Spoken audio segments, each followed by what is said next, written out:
Hello, everyone, and welcome to episode 3 of 613 Creatives.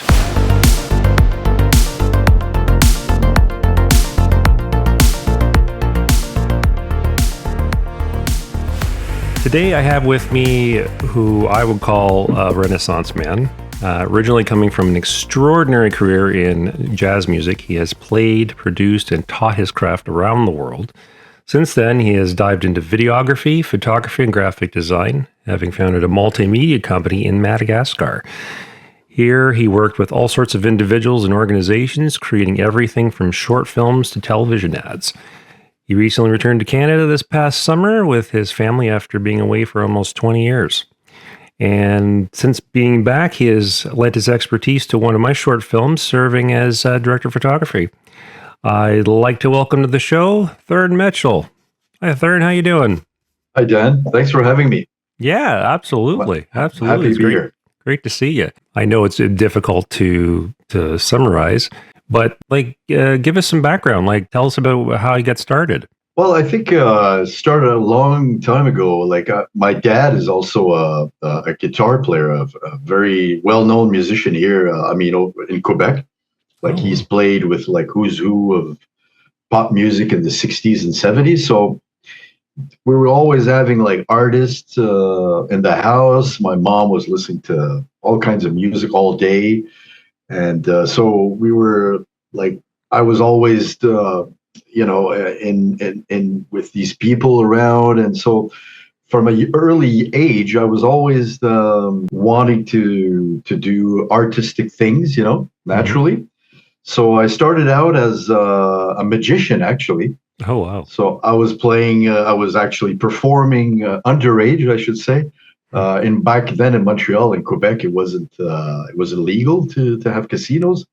So I was doing my magic routine in casinos, being underage, 16, 17, and entertaining people. And, so I was doing that for a couple of years. And then eventually my dad being a musician, I was always kind of noodling on the piano. And at some point I wanted to do it seriously, went to music school. Mm-hmm. And started performing quite early on. And afterwards, musicians, they're always in need of video, websites, graphic for their posters and whatnot. Mm-hmm. Audio, you have to dabble into audio recording a little bit. So I started doing some photography and video from my musical projects. And then some of the people I was involved with, some musical colleagues of mine, they were, oh, well, it's cool. We like what you do. Can you do it and shoot a video for us, do some photography for us? So later on, that's how I came into contact with making videos, filming and photography and graphic design. Well, that's basically in a nutshell, my trajectory. That's the arc, eh? Yeah. Oh, wow. That's fascinating. Yeah, I find it particularly fascinating how much time you spent a good chunk of your life in Madagascar. Kind of tell us about your experience there, what it's like working in film and television and that sort of multimedia in Madagascar. Right. Well, when I was around 35 in Montreal, I had the feeling I had not done everything, because you can never do everything, mm-hmm. But it was always the same thing, the same festivals, playing with the same people. And as a jazz pianist, I think it's important at one point to just extract yourself from your normal environment, go play with other musicians, just to, exchange different ideas, different musical relationship with people, Mm-hmm. So my dad was living in Paris, so I went and I lived in Paris for about 5 years, and then met a bunch of people there, started touring, playing with a bunch of great musicians over there. And then I met who's a good friend of mine now, somebody from Reunion Island, which is a small French island off the coast of Madagascar. Okay. So I went over there and for 2 weeks, and I stayed there for 5 years, Reunion Island. Wow. Like a tropical French culture, mm-hmm. And I was teaching over there. I did a big teaching gig. I was like sort of it was a contemporary school, music school, contemporary music school. Right. And I was sort of the head teacher there.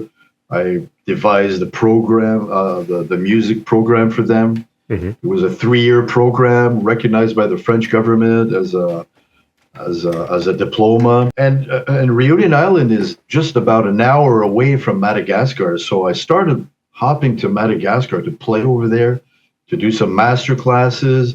And I really liked the country. I really liked the people. I really liked the food, the geography of the land.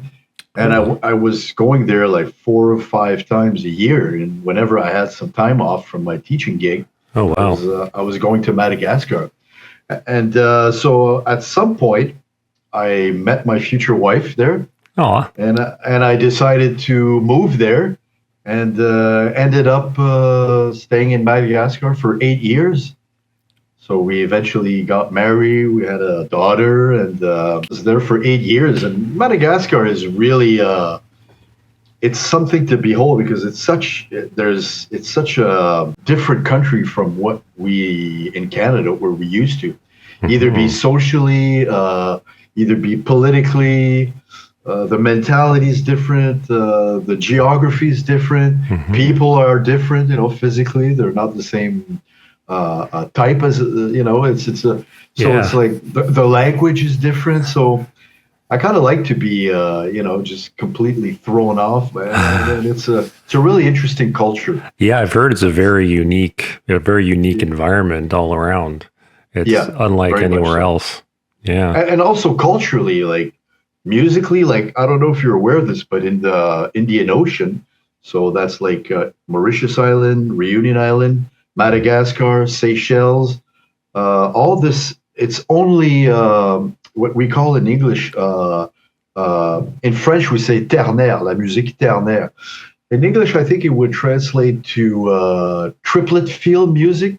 So being like where every beat is subdivided in 3, like 1, 2, 3, 1, 2, 3, 1, 2, 3. Oh, cool.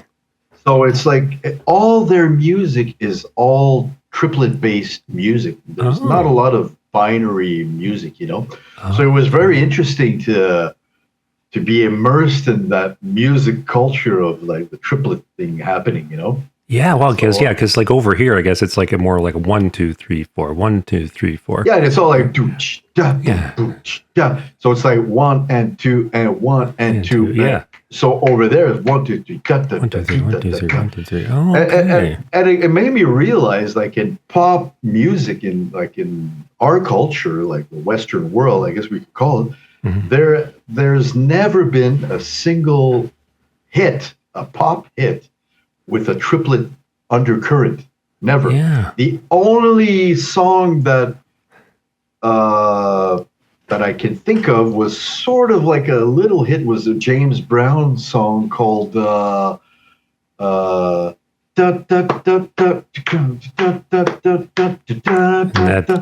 remember. You gotta have a funky good time. There you go, funky good time. I think that's what it's called. Okay. And that's the only song where really you could feel like the triplet thing happening. Hey. But anyways, it's very interesting, and it was really appealing for me, Madagascar, for all these reasons.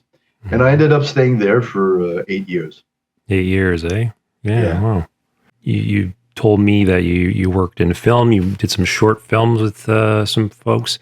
And there was a number of organizations that called upon you to do like television ads and things like that. Yep. Tell us a bit more about that. Well, when I left Reunion Island to go live in Madagascar, I sort of, because Madagascar is a really, unfortunately, it's a very poor country.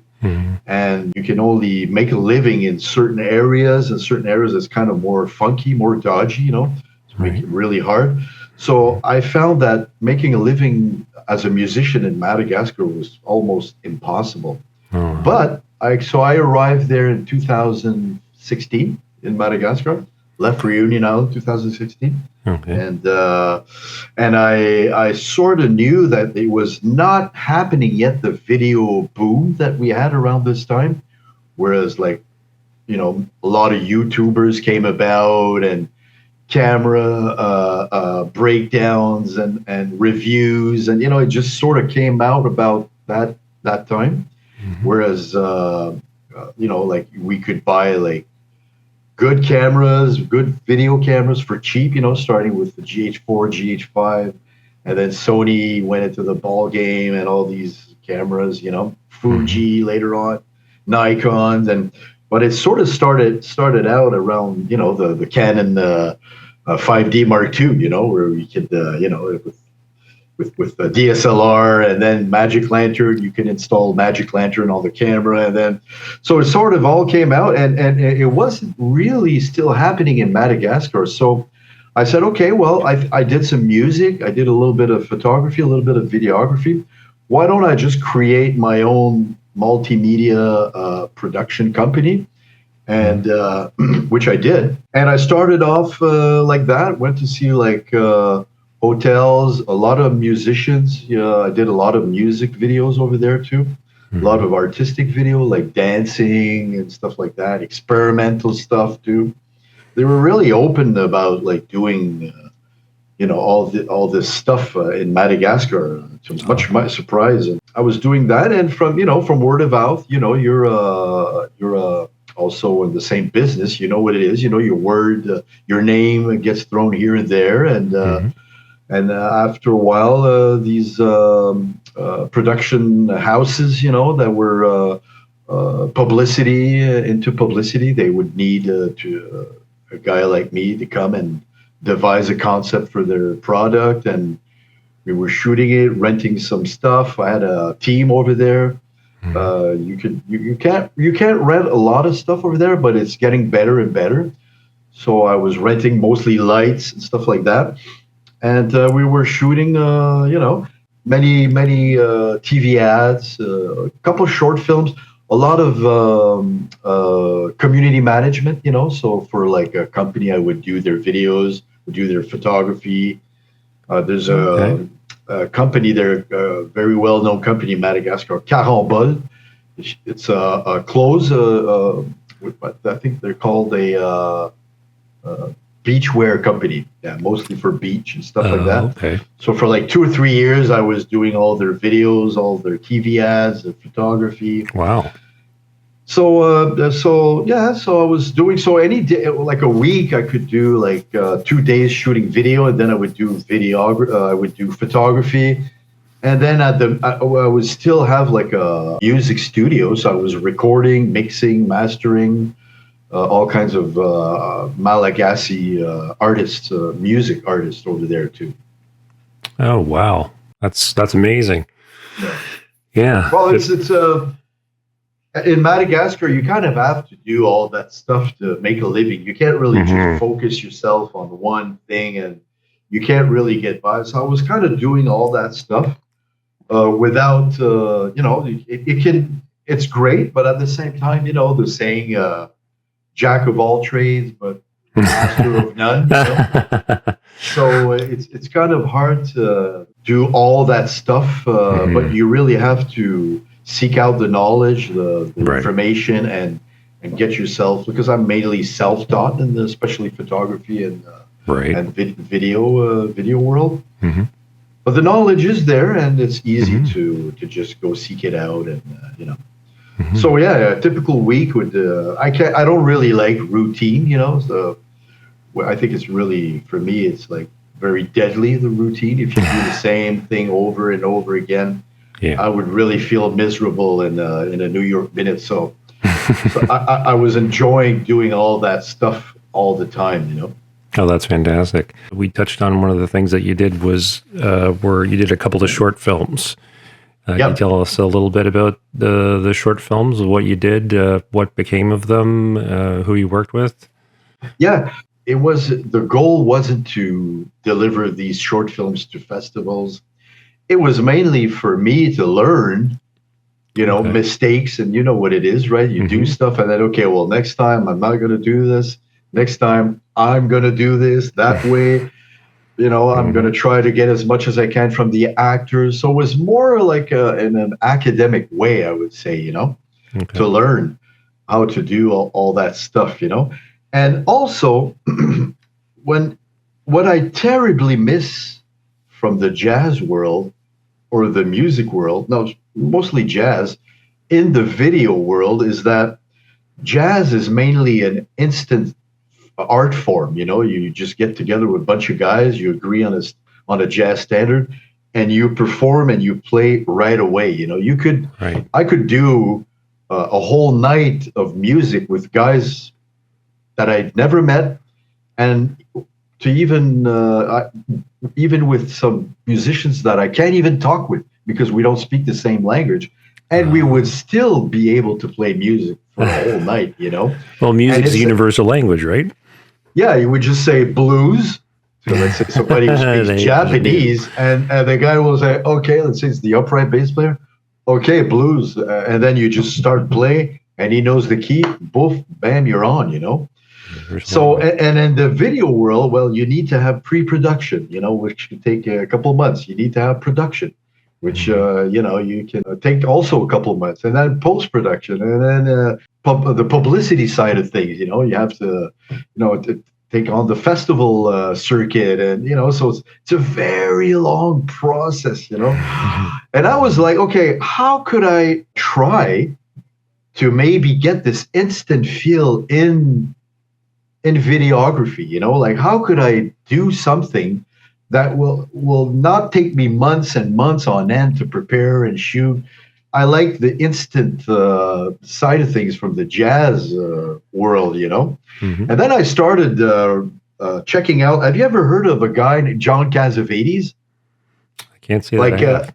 Like he's an American cinematographer who was really you should check him out. Like he did a lot of things from the 50s, 60s. Okay. And he would mainly just take a camera out and let his actors improvise along a certain little arc, little story arc, Okay. And then he would and obviously you can't, it's very limited, you can't have VFX, you can't have all that stuff, Yeah. But it was interesting. So I said, okay, so mainly in Madagascar, we were shooting stuff like that, we would just take the camera, okay, we got a couple of actors, and maybe, okay, well, this is it. Okay, well, this is the story. It's between a man and a woman, an argument about something, action. And then you would let it go and just have some kind of, easy lighting, nothing fancy, and then we would just shoot, So I did a lot of that stuff. That's what I call experimental, So it was very interesting to be a part of that. And I still have yet 2 short films to edit, and then that I did in Madagascar. Oh, really? Okay. So yeah, so that's mostly the journey continues. Yeah, the journey continues. Yeah. That's mostly what I did as far as short films in Madagascar. So the people that you work with on these short films, did they find? They must have found some sort of inspiration, perhaps, from working with you and working in that sort of environment, working on that kind of project. And did they go on and do other things? Yeah, I hope so. I mean, like I said, Madagascar is not. They're just coming to. They're more and more interested in filmmaking and telling a story. And unfortunately, being the country that it is, it takes a couple of years to anything that comes along. Let's say in the northern hemisphere, will take a couple of years to come along in Madagascar, so they're about just getting into filmmaking, now with these, like I was saying, these more affordable cameras, you can get good results.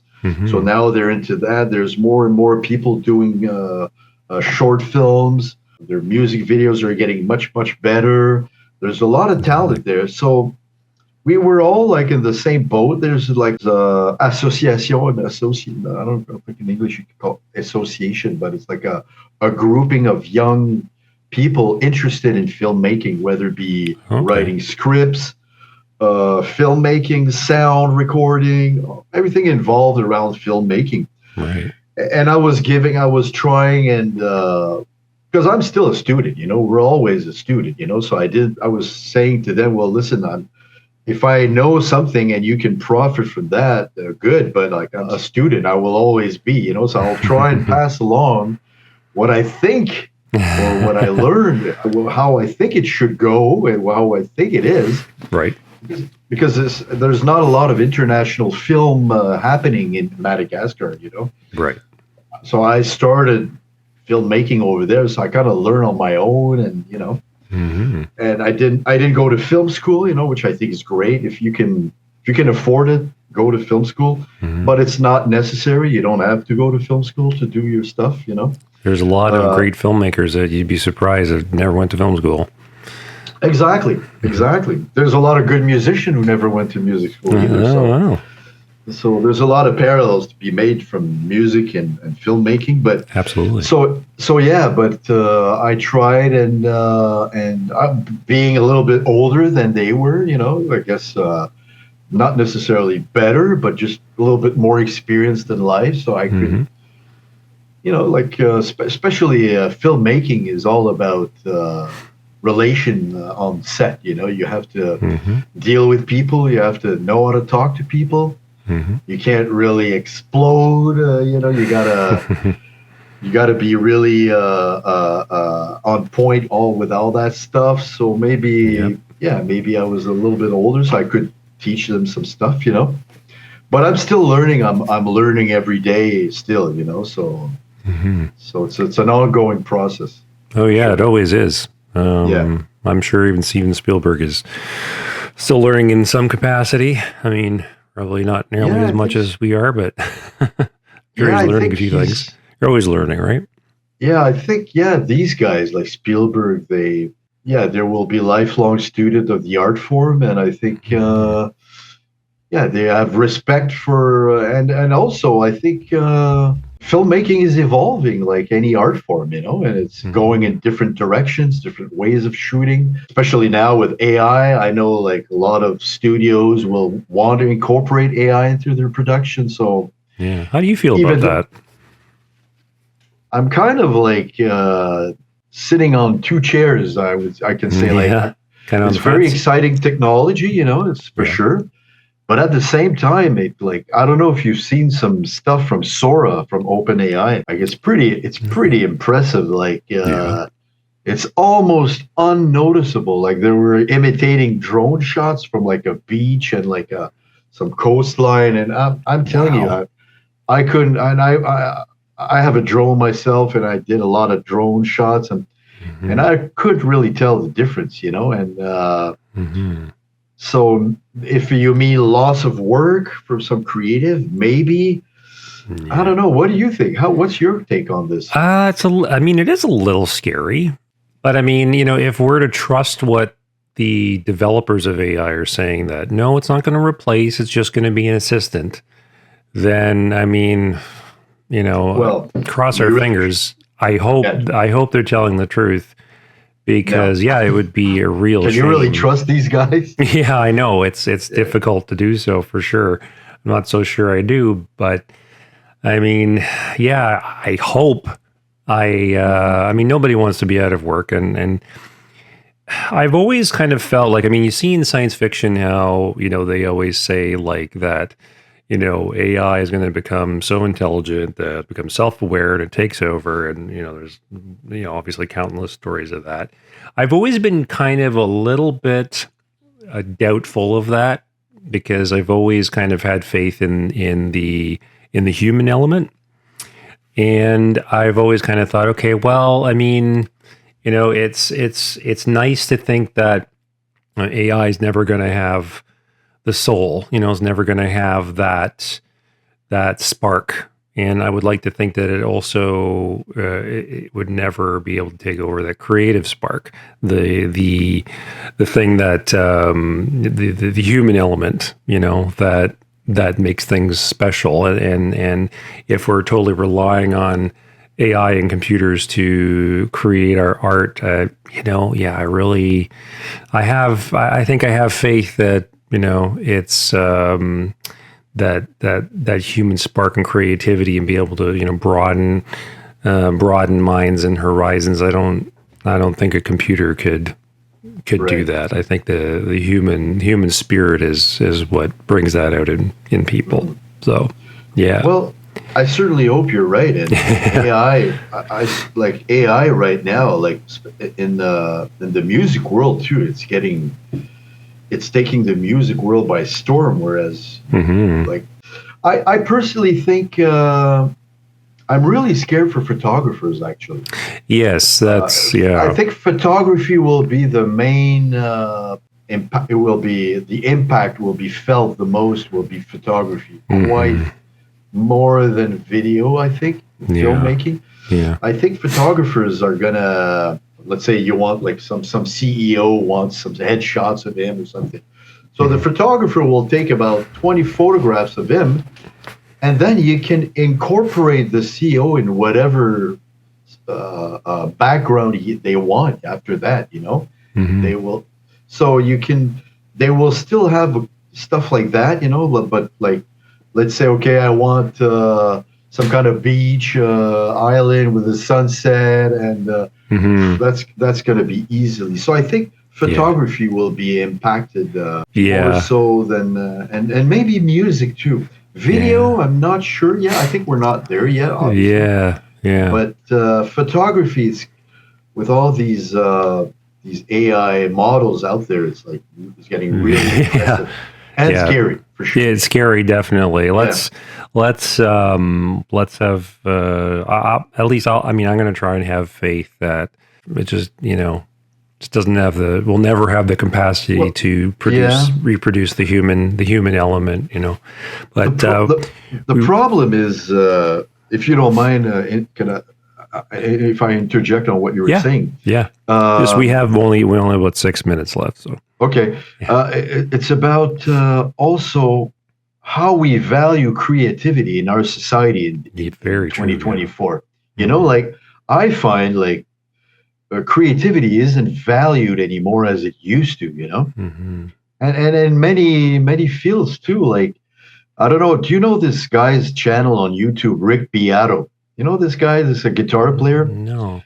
Check him out. Okay. He's invited in his podcast, like from Sting, from young jazz musicians to all these pop guy, Michael McDonald.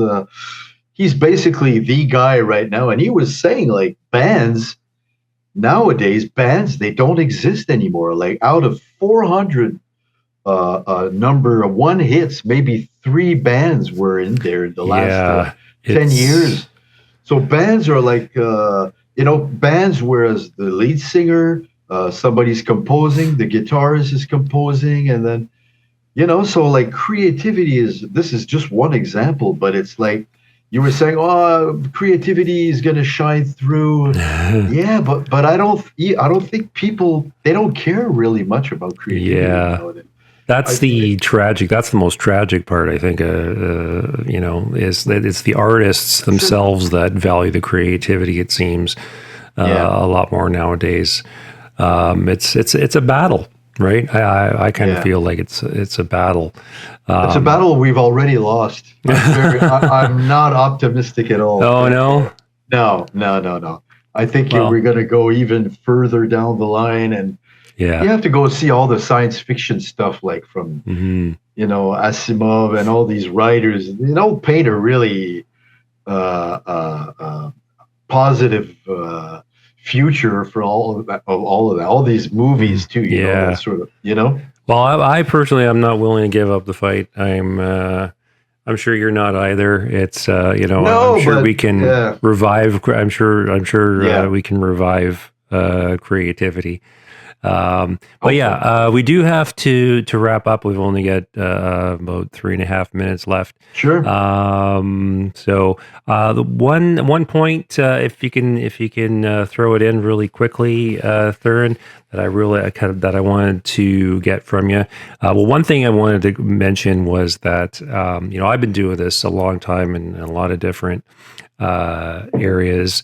I've worn a lot of different hats, and I have to say that when I had you on board on my short film, I learned a lot. I got it is like we were talking about earlier. I mean, you never stop learning. You're a wellspring of information and tips and creativity. Wow. And I really appreciated that. It's definitely influenced how I'll be moving forward. Well, if I could just say, I learned a lot from you too. Oh, thank you. Really appreciate that. I sure did. Having said that, what in terms of like in filmmaking and videography, obviously you have a passion for it. Is there a particular area is it cinematography, or is it directing, or do you have a particular field that you like to focus on? Yeah, definitely more directing for sure. Okay. And narrative stuff, that's what I would like to do. I just came back. I just came back a couple of months ago to Canada, but right. I've got a couple of stories to tell. I'd like to tell some stories, in a very, how can I say this, unpretentious way. It's just my little That's always our feeling my vision of certain stories that I would like to tell. Fantastic. And definitely, I think right away you have to decide what you as a cinematographer or as a director, what influences you, what impacts you, and you try to take on projects that will go in this direction. Like some say, some famous directors are like they do certain movies. It's almost an autobiography of their own life, through characters and Right. So, but definitely, I want to try to say that's kind of different. Like, I don't want to do like a zombie movie. I think that subject has been done, like overdone. I want to try and. I think you have to try and find a certain path that's. Yeah, unique. You have to be. It's kind of like what we were saying before. Like it's difficult to. It's originality is one of the most biggest challenges. And a lot of people have now like everybody can have a home studio now and make some music. Well, everybody can have a camera. Yeah. You dish out $1,500 and you have a camera. You can make a movie. Yep. So you have to. Yeah. And you have a lot of a thought process behind it. Good actors, good team. I think, especially in filmmaking, the team is really, really important. Absolutely. And you have to be able to communicate that vision, which absolutely. For me is kind of difficult. But yeah. Well, I'd love to work with you again, Thuryn. And if anybody out there wants a very talented, passionate filmmaker, Thuryn's your guy. Okay, so apologies, folks. Me and Thuryn got cut off there. We reached a limit on our session. In any case, I've spoken to Thuryn, thanked him for being on the show, as I'd like to do here. And thank you, everyone, for listening. If you're enjoying these podcasts, please like, share, and subscribe to be notified when new episodes are released. A new episode of 613 Creatives will be available every Monday. Keep listening to be connected with filmmakers and like-minded creative people in Eastern Ontario. Once again, a big thank you to Thuryn, and a big thank you to all listeners out there. Thanks for joining us, and we'll see you next time.